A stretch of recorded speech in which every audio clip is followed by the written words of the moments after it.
My girlfriend's sister came to me crying during our engagement ceremony.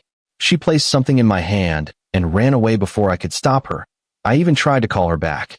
Moments later, my girlfriend rushed over shouting, angry at me, and demanded, "What is all this?" I didn't say a single word. I simply handed her the same thing her sister had given me.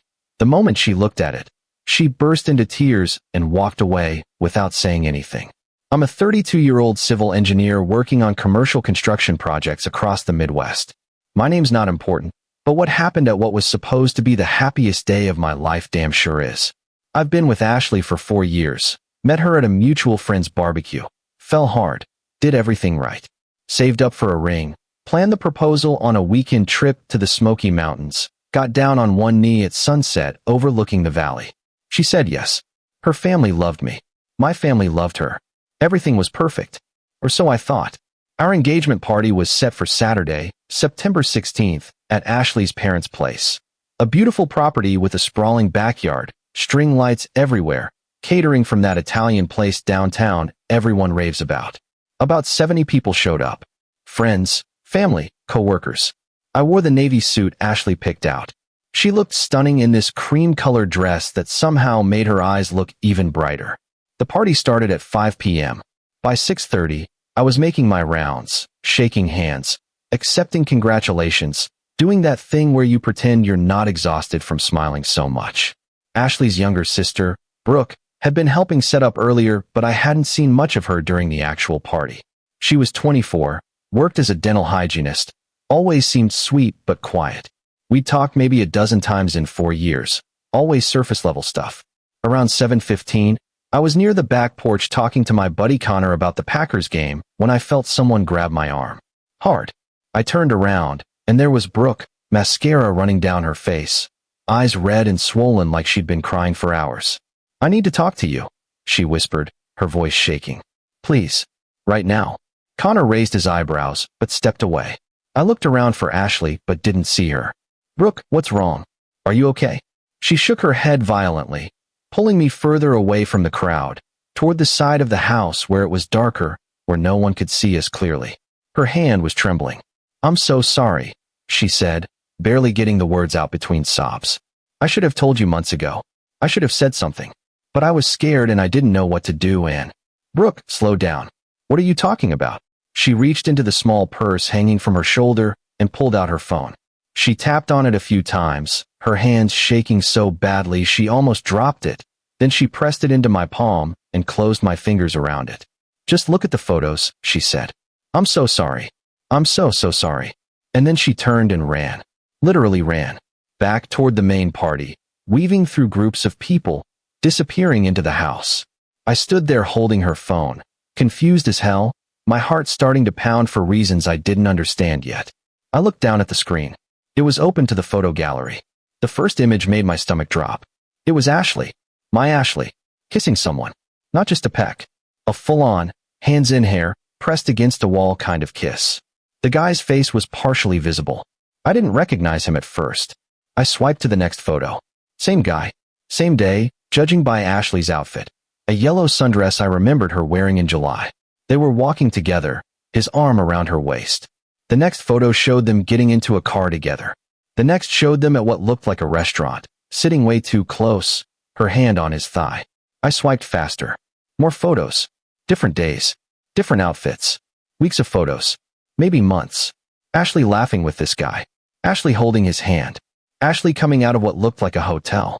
The last photo was time-stamped 3 days ago. September 13th, Wednesday. The day I'd worked late on a project deadline. The day Ashley said she was having dinner with her mom. In the photo, she was in a car with him, kissing him. His hand was on her neck. I couldn't breathe. My vision blurred for a second, and I had to steady myself against the side of the house. The sounds of the party, laughter, music, clinking glasses, felt like they were coming from underwater. That's when I heard her voice. "What the hell is going on?" I looked up. Ashley was storming toward me, her face twisted with anger. Behind her, Brooke stood frozen near the porch steps, her face pale. "Why is my sister crying?" Ashley demanded. "Why are you standing here with her phone? What did you say to her?" I couldn't speak. I just stared at her. This woman I'd planned to marry. This woman I trusted completely. Answer me, she shouted. People were starting to notice now. Heads were turning. Conversations were stopping. I didn't say a word. I just held up Brooke's phone and handed it to her. Ashley's face went from angry to confused. She looked down at the screen. I watched as her expression changed. Confusion to recognition to pure horror. The color drained from her face. Her mouth opened, but nothing came out. Then she started crying. Not little tears. Full, body-shaking sobs. She looked up at me, her eyes desperate, and whispered, "I can explain." But she didn't explain. She just stood there crying, holding her sister's phone, while 70 people watched from the backyard. Then she turned and walked away. Just walked straight through the party, past her parents, past my parents, past everyone, and disappeared into the house. I stood there like an idiot, my entire world crumbling in real time. My mom was the first to reach me. "Honey, what happened? What's going on?" I couldn't answer. I just walked to my car and left. Update 1. I drove around for 3 hours that night. Didn't go home. Didn't answer my phone, which was ringing constantly. Ashley, my parents, Connor, Ashley's mom. I ended up at a 24-hour diner off the interstate, sitting in a corner booth, staring at cold coffee. My phone buzzed with a text from Brooke at 11:47 p.m. "I'm staying at a friend's house tonight. I'm so sorry I ruined your party. But you deserve to know." She made me promise not to tell. Said it was over. Said she'd end it. But I saw her with him again last week, and I couldn't keep lying for her. "I'm so sorry." So Brooke had known. For how long? And she'd kept it secret until tonight, until she couldn't anymore. I texted back, "Who is he?" 3 dots appeared. Disappeared. Appeared again. "His name is Brandon. He works at her office. It's been going on since March. March. 6 months. Half a year of lies." I wanted to throw up. At 1:30 a.m., Ashley called again. I finally answered. "Please come home," she said immediately. Her voice was wrecked from crying. "Please. We need to talk. I need to explain." "Explain what?" My voice came out cold. Flat. "Explain 6 months of cheating?" "It's not. It wasn't like that. I swear. Please just come home." "I'm not coming home tonight." "Then tomorrow. Please. Give me a chance to explain everything. Please. I love you. I made a mistake, but I love you." I hung up. I ended up sleeping in my car in the diner parking lot for a few hours, then drove to Connor's apartment at dawn. He opened the door in his boxers, took one look at me, and said, "Jesus Christ, man. Get inside." I told him everything. Showed him Brooke's texts. He sat there on his couch, stunned. 6 months, he finally said. She's been cheating for 6 months, and still went through with the engagement party? That was the part one couldn't wrap my head around either. She'd smiled. She'd kissed me in front of everyone. She'd worn my ring. She'd made a toast about how lucky she was. All while sleeping with someone else. "What are you going to do?" Connor asked. I don't know. But I did know. I just didn't want to say it yet. Sunday morning, I finally went back to our apartment. Ashley was on the couch, still in her engagement party dress, makeup smeared, eyes bloodshot. The place looked like she hadn't moved all night. "Thank God," she whispered when she saw me. She stood up. "Please sit down. Please let me explain." "Fine. Explain." She sat down, wringing her hands. I stayed standing. "It started in March," she began. "At the office. Brandon and I were assigned to a project together. We were working late nights. It just happened. One night we kissed. I knew it was wrong. I knew it immediately. But then it kept happening. I don't know why. I was weak. I was stupid. But I swear to you, I tried to end it multiple times." "When? What? When did you try to end it? Give me dates." She hesitated. I don't remember exact dates. The photos go through last Wednesday, Ashley. 3 days before our engagement party. That doesn't look like trying to end it." She started crying again. I know. But I swear, I told him that week it was over. That I was getting engaged, and I couldn't do it anymore. Wednesday was supposed to be the last time I saw him. To end things properly. By making out with him in his car. I know how it looks. You don't know anything. My voice was rising now. You have no idea what you've done. You made me look like a complete fool in front of everyone we know. You let me propose to you. You planned a wedding. You let me believe we had a future, while you were screwing someone else. I wasn't screwing him. Don't lie to me anymore. Please. Just stop lying. She covered her face with her hands. Okay. Yes. We slept together. A few times. But it didn't mean anything. He didn't mean anything. You're the one I love. You're the one I want to marry. Get out. What? Get out. This is my apartment. My name on the lease. Get your stuff and get out. No. No, please. We can work through this. We can go to counseling. Please don't do this. Ashley, get out before I call the cops. She stared at me like I'd slapped her. Then she stood up, grabbed her purse, and walked to the door. Before she left, she turned back. I love you, she said. I'm going to fix this. I swear I'm going to fix this. Then she was gone. Update 2. The next 2 weeks were hell. Ashley called and texted constantly. Her mom called me, crying, begging me to reconsider. Her dad called me, apologizing for his daughter, saying he was ashamed of her. My own parents were supportive but kept asking if I was sure I wanted to throw away 4 years over one mistake. One mistake. Like she'd forgotten to pick up milk, not carried on a 6-month affair. Brooke texted me a few times to check in. She'd moved out of her parents' house temporarily, staying with a friend, because apparently Ashley had screamed at her for hours after the party, called her a traitor, said she'd ruined her life. I finally agreed to meet Ashley for coffee on October 2nd. Not because I wanted to reconcile, but because I needed closure. Needed to look her in the eye and understand why. We met at a Starbucks near her office. She looked terrible. Thinner.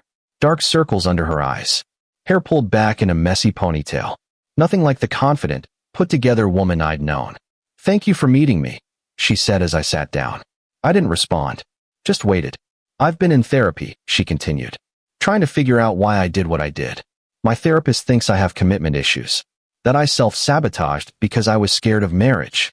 That's convenient. I'm not making excuses. I'm just trying to understand it myself. Because I do love you. I never stopped loving you. You slept with someone else for 6 months while planning a wedding with me. That's not love. I know. You're right. But people make mistakes. People mess up. And I'm begging you to give me another chance. Please. I'll do anything. I'll quit my job. I'll move. Whatever you need. I need you to be honest with me about one thing. Anything.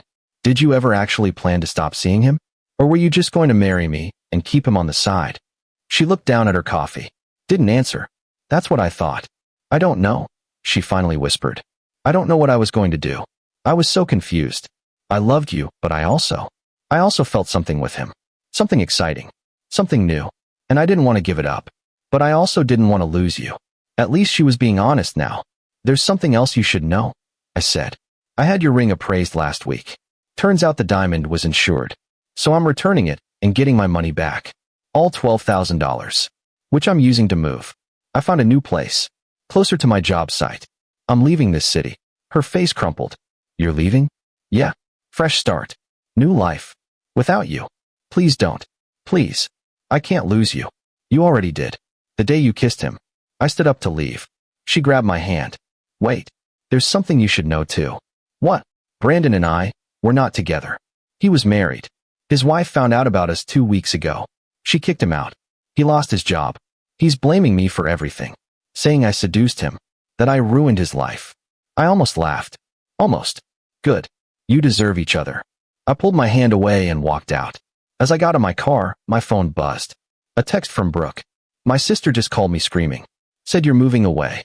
I know you probably don't want to talk to anyone in my family right now, but I just wanted to say thank you for being kind to me that night. And I'm sorry for everything. You deserved better than her. I texted back. You did the right thing telling me. Thank you. She replied almost immediately.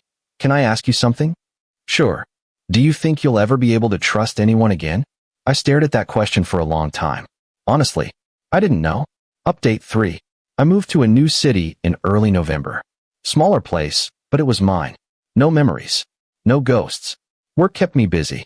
I threw myself into projects, worked 60-hour weeks, avoided social media, didn't date. Just existed. Around Thanksgiving, my buddy Connor came to visit for the weekend. We grabbed beers at a local bar, talked about nothing important. It felt good. Normal. You seem better, he said. More like yourself. I'm getting there.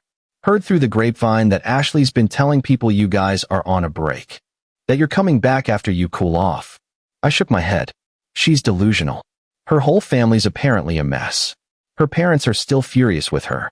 Brooke won't talk to her. Brandon's wife filed for divorce and is taking him to the cleaners. Good. We drank in silence for a minute. You ever gonna date again? Connor asked. Eventually. Maybe. I don't know. Fair enough. The truth was, I thought about dating. But every time I considered it, I'd remember that feeling, standing at my own engagement party, holding Brooke's phone, watching my entire future disintegrate in 30 seconds. I'd remember the betrayal, the lies, the humiliation, and I'd think, maybe I'm better off alone. December came and went. Christmas was quiet. My family tried to cheer me up, but I could see the pity in their eyes. That look that said, poor guy, got his heart broken, might never recover. On New Year's Eve, I got an unexpected text. From Brooke. Happy New Year. I hope this year is better for you than the last one. You deserve happiness. I stared at it for a while, then replied, thanks. Same to you. She wrote back, I'm moving to Portland in February. Fresh start. Getting away from family drama. Good for you. Yeah. Hey, random question, but if you're ever in Portland, want to grab coffee? No pressure. Just thought maybe we could both use a friend who understands the whole mess. I read that 3 times. She wasn't flirting. Wasn't trying to set anything up. Just offering friendship. Sure. I'd like that. And weirdly, I meant it. Final update. It's been almost 7 months since the engagement party. Ashley stopped contacting me around March, finally accepting it was over. Last I heard, she moved to another state. I don't know where, and I don't care. Brandon got divorced and lost his house in the settlement. According to Connor's intel, he's living with his parents now. Brooke and I have actually stayed in touch. Not constantly, but we'll text every few weeks. Check in. Share memes. Normal friend stuff. She seems happy in Portland. Started dating someone new. Seems like a good guy. Me? I'm okay. Not great, but okay. Still haven't dated seriously. Had a few casual things that didn't go anywhere. Mostly I focus on work, hit the gym, hang out with Connor when he visits. Some days I'm angry. Some days I'm sad. Most days I'm just neutral. Like I'm healing but the scar tissue is still fresh. I think about what Brooke asked me. If I'd ever trust anyone again. I don't have a good answer yet. Maybe someday. Maybe not. Trust is a hell of a thing to rebuild once it's been shattered. The weird thing is, I'm not even that mad at Brooke anymore for waiting so long to tell me. I understand it now. She was stuck between loyalty to her sister and doing the right thing. She chose the right thing. That took guts. Sometimes late at night, I think about that moment at the engagement party. The moment Brooke pressed her phone into my hand. The moment everything changed. Part of me wishes she'd never told me. That I'd married Ashley, lived in ignorant bliss, maybe never found out. But the bigger part of me knows that's bullshit. Better to know the truth, even if it destroys you, than to live a lie. I'm 33 now. Single. Starting over. No idea what the future holds. But at least it's a future built on truth. That's something. Edit 1. A lot of people have asked if I ever confronted Brandon directly. I didn't. What would be the point? He was a coward who slept with someone he knew was in a relationship. Nothing I could say would change who he is.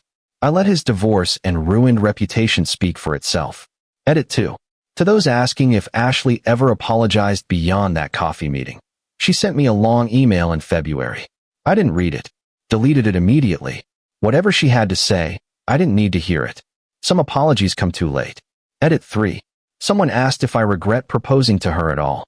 Honestly, no. At the time, I loved her. I thought we had something real. The fact that she destroyed it doesn't erase the good times we had before. It just means I learned who she really was before I made an even bigger mistake. In a twisted way, Brooke saved my life.